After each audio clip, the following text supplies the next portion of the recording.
Ok, merci. Est-ce que tu peux nous parler des différentes applications de la bêta-alanine? Oui, comme on l'avait vu, donc la bêta-alanine stimule notamment donc la glycolyse et le Mhm. cycle de Krebs à travers la carnosine. Donc la carnosine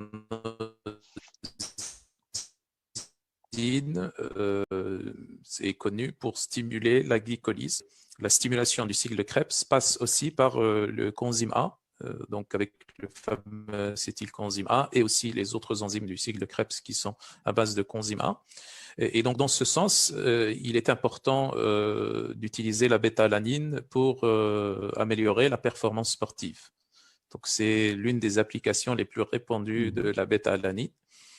Et puis, on a également cet effet tampon de l'acidité qu'on obtient à travers la carnosine, qui est aussi très important chez les sportifs, puisque dans le cas des sportifs, on produit beaucoup d'acide lactique. Donc, je rappelle que l'acide lactique est produit à partir du pyruvate. Donc, on a le glucose qui est comme substrat énergétique quand il arrive au niveau du cytoplasme cellulaire et notamment au niveau des fibres musculaires. Les fibres musculaires sont des cellules géantes avec plusieurs Mhm. noyaux. Donc, quand le glucose arrive au niveau du cytoplasme, on va dire le sarc dégradé dans un processus qu'on appelle, il intègre la mitochondrie pour donner de l'énergie, de l'ATP, soit il se fermente. Donc, si on a trop de pyruvate, c'est ce qu'on a chez le sportif quand on fait un effort physique important, on a trop de pyruvate et la capacité des mitochondries à métaboliser le pyruvate est dépassée. Donc, on a toujours une certaine partie de pyruvate qui reste dans le cytoplasme et qui va se fermenter en donnant l'acide lactique et en donnant bien sûr de l'ATP. Et dans ce sens, l'acide lactique va s'accumuler. C'est pour ça que chez le sportif, on a ce mécanisme de fatigue qui se développe de plus en plus jusqu'à atteindre un certain niveau où le sportif doit s'arrêter, et ce qui est tout à fait normal. Mhm. Donc, on atteint l'échec musculaire. Et ce qui se passe après, c'est que même après l'arrêt de l'exercice, donc de la séance d'entraînement, plusieurs minutes après, l'acide lactique continue à augmenter. C'est ce qu'on voit quand on mesure la lactatémie. Juste après l'arrêt de l'exercice, le lactate continue à augmenter pour atteindre un pic différé de quelques minutes après l'arrêt de l'exercice. Et ce lactate, bien sûr, a plusieurs moyens pour être recyclé. Ça peut être recyclé en glucose au niveau du foie, le cycle de Cori. Ça peut être aussi éliminé. Et entre-temps, donc, en attendant que ça soit recyclé et ou éliminé par les reins, par les poumons, par la peau, il faudrait le tamponner parce qu'il Mhm. faudrait tamponner l'acidité qu'il génère, c'est-à-dire les protons H+ qu'il génère. Et donc, parmi les systèmes tampons, on a le bicarbonate qui est généré par les reins. Et donc, ça serait bien aussi de donner des choses qui vont tamponner, des substances qui vont tamponner l'acidité due au lactate. Et donc, justement, la bêta-alanine permet d'avoir des quantités importantes de carnosine qui vont tamponner l'acidité au niveau de la cellule, au niveau des muscles, ce qui est très important pour le sportif. Donc ça, c'est un autre argument en faveur de la bêta-alanine dans son application et son utilisation chez le sportif. Donc ça accélère aussi le métabolisme en général, parce que comme on l'avait déjà vu, ça produit de la carnosine, ça produit de la coenzyme A, ça produit de l'acétate, ça produit de la vitamine B5. Donc, tous ces métabolites interviennent dans le métabolisme énergétique en général, soit le métabolisme des glucides, des lipides, des protéines. Donc, ça produit une accélération du métabolisme et dans ce sens, ça pourrait être intéressant aussi, bien sûr pas la bêta-alanine seule, mais dans la perte de poids, ça pourrait faire partie d'un protocole dans ce sens, bien sûr, en combinaison avec d'autres éléments. Donc, on avait parlé aussi auparavant de l'effet neuroprotecteur aussi à travers l'ansérine Mhm. qui se forme à partir de la méthylhistamine ou d'histidine et de la bêta-alanine. Donc ça aussi, un effet neuroprotecteur intéressant dans ce sens-là.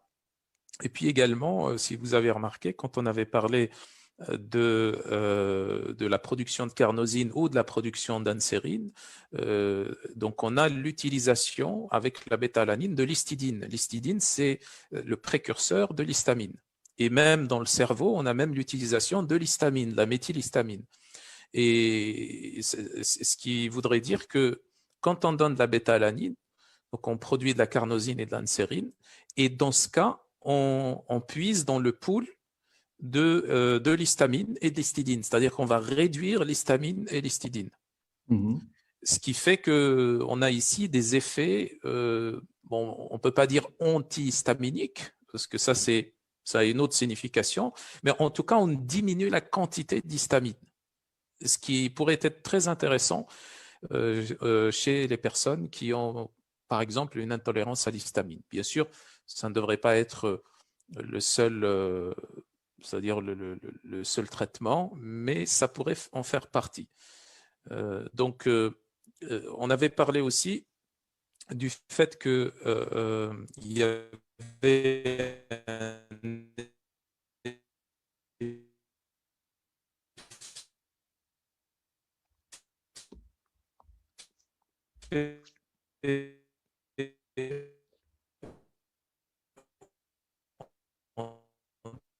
anti-âge, et tu en avais parlé au début, que la carnosine, elle est bien connue pour être ou ce qu'on appelle stress. Et puis on a aussi, entre autres, donc le stress glycant ou la glycation. La glycation, c'est ce qu'on remarque, par exemple, chez le diabétique.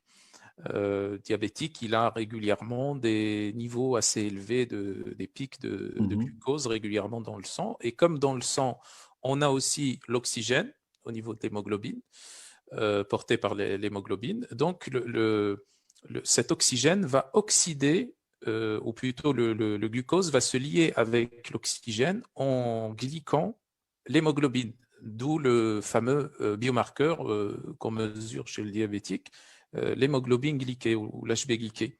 Et donc, ce stress glyquant, on le retrouve aussi dans les réactions de Maillard ou les produits de réaction Maillard, ce qu'on appelle scientifiquement les AGE ou les Advanced Glycation End Products, ou les produits finis de la glycation avancée, qui sont un petit peu l'équivalent des radicaux libres dans le cas du stress oxydatif. Donc, dans le cas du stress oxydatif, on a les radicaux libres. Dans le cas du stress glycant, on a aussi les AGE, comme l'acrylamide par exemple ou autres.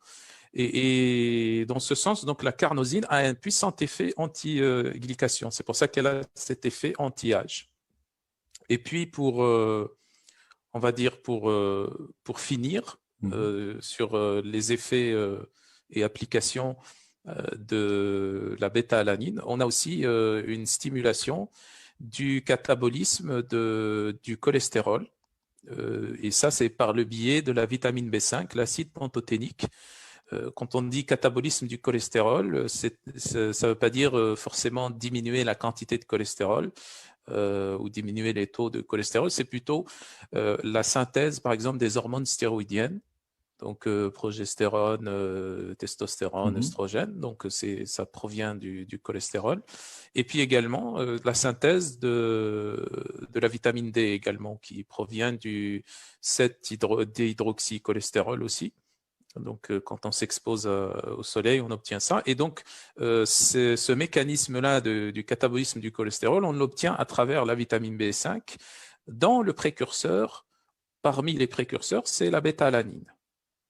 Et donc, ce que je viens d'expliquer ici comme effet, application, etc., elles peuvent être orientées, donc tous ces effets peuvent être orientés directement vers l'activité sportive. Et dans ce sens, on trouve beaucoup d'études sur la bêta-alanine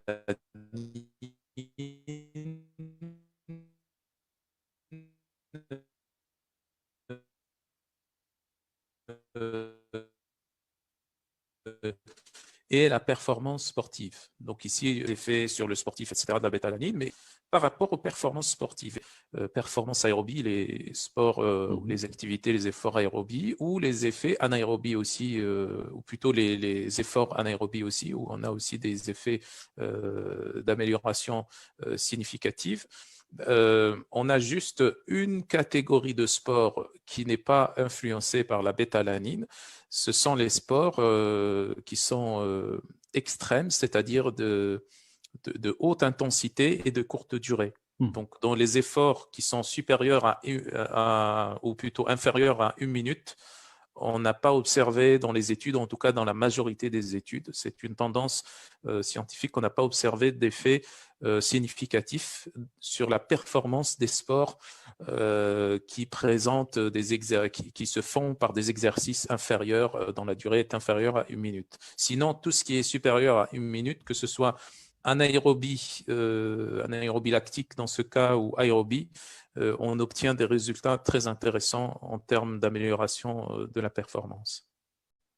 Néanmoins, quand tu parles d'un effort de moins d'une minute, est-ce que de fait, pour une charge d'entraînement, puisqu'on on sait bien que quelqu'un qui va courir un 100 mètres, en réalité, son entraînement ne va pas se cantonner à faire une fois un 100 mètres, mais va faire des répétitions, et pas des répétitions de 100 mètres, des plus longues distances, des plus courtes distances. Et de fait, est-ce qu'on peut considérer quand même que la bêta-alanine a son importance peut-être dans l'entraînement plus que pour l'amélioration de la compétition à proprement parler?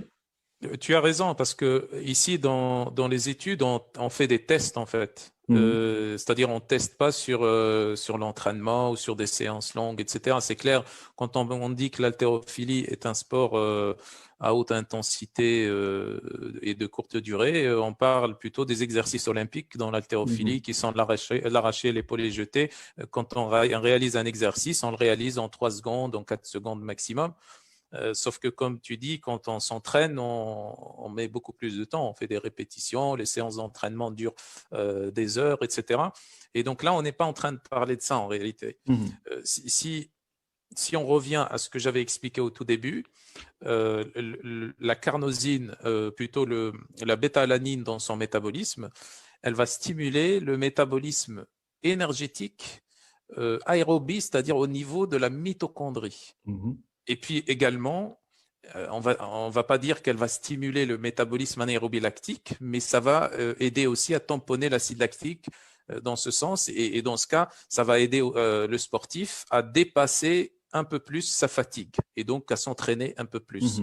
Par contre, les efforts qui mobilisent l'autre filière énergétique, parce qu'on a 3 filières énergétiques, on a l'aérobie qui passe donc par la mitochondrie, l'oxydation par la mitochondrie. On a l'anaérobie lactique, donc c'est la fermentation du pyruvate en lactate. Ça, c'est une autre filière énergétique.